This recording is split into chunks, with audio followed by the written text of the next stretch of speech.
an unfounded argument where two scenarios that don't really have that much to do with each other are compared. False equivalency.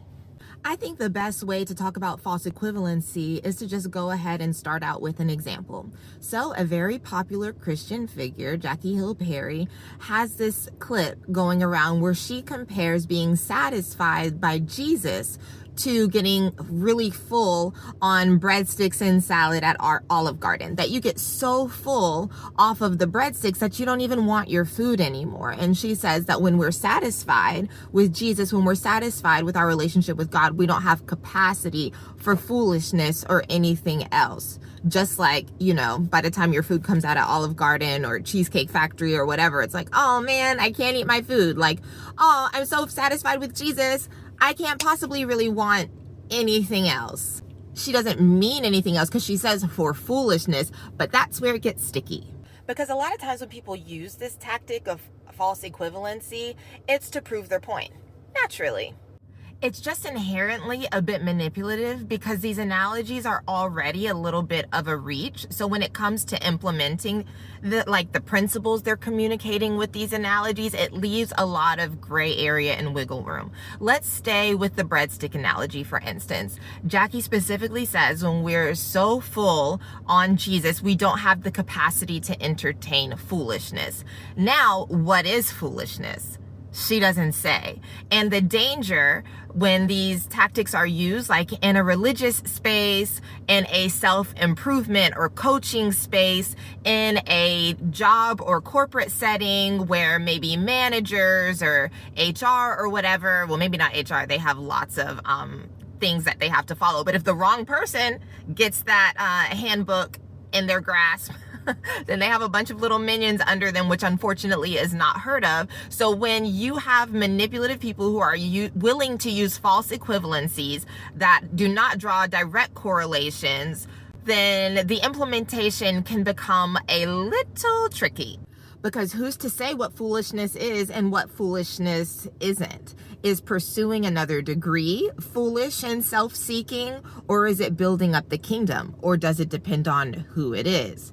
Is wanting to date this person or that person foolishness, or is it having faith and acting on love because love always hopes and love always trusts? Like, do you see where it can get confusing? Getting full on food and being full from a spiritual relationship and practice, there are some similarities, but is it the same? And in case that example is not really hitting home for you, let me provide a few others. Saying that a giant oil spill in the ocean is not really any worse than like your car leaking a little oil under it in your parking space. Saying that if a child can learn all the songs on the radio, then they can learn all of the math equations to pass their test. Saying that if a 3-year-old always takes their shoes off and puts them where they belong, then you as an adult should be able to put all of your things where they belong all the time too. Comparing somebody's ability to smile and perform and engage people at a high level at work with their ability to do the same thing with their family or their roommates at home.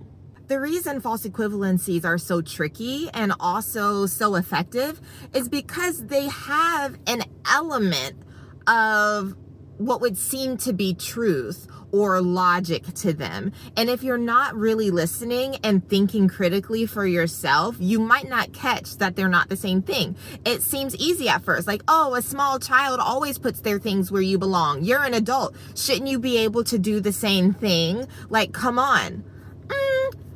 If you're in a place where you carry shame and blame, it might be easy to take that and internalize it and think, God, okay, get it together. But let's think about some other things. Does that 3-year-old have to remember to pay bills? Does that 3-year-old have emails to check? Does that 3-year-old even take care of itself? You're likely taking care of that 3-year-old. Does that 3-year-old have to go to work? Does that 3-year-old know about the mess that is politics? Like, has that 3-year-old lived decades and decades and accumulated a ton of trauma. 3-year-olds are developing control and autonomy. So maybe that's the thing that they love to do, is to make sure that their shoes are put away.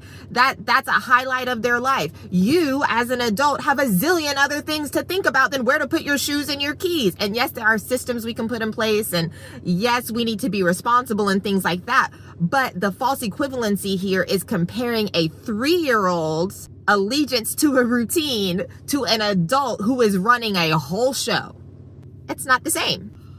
False equivalency. If more people were aware of false equivalency and how dangerous it can be, people like Jackie Hill Perry and other prominent speakers wouldn't be able to get away with this and build platforms off of saying things like that and everyone finding it to be so amazing and groundbreaking. You liking this video helps to spread the word. So please don't forget to like, share, comment, and subscribe.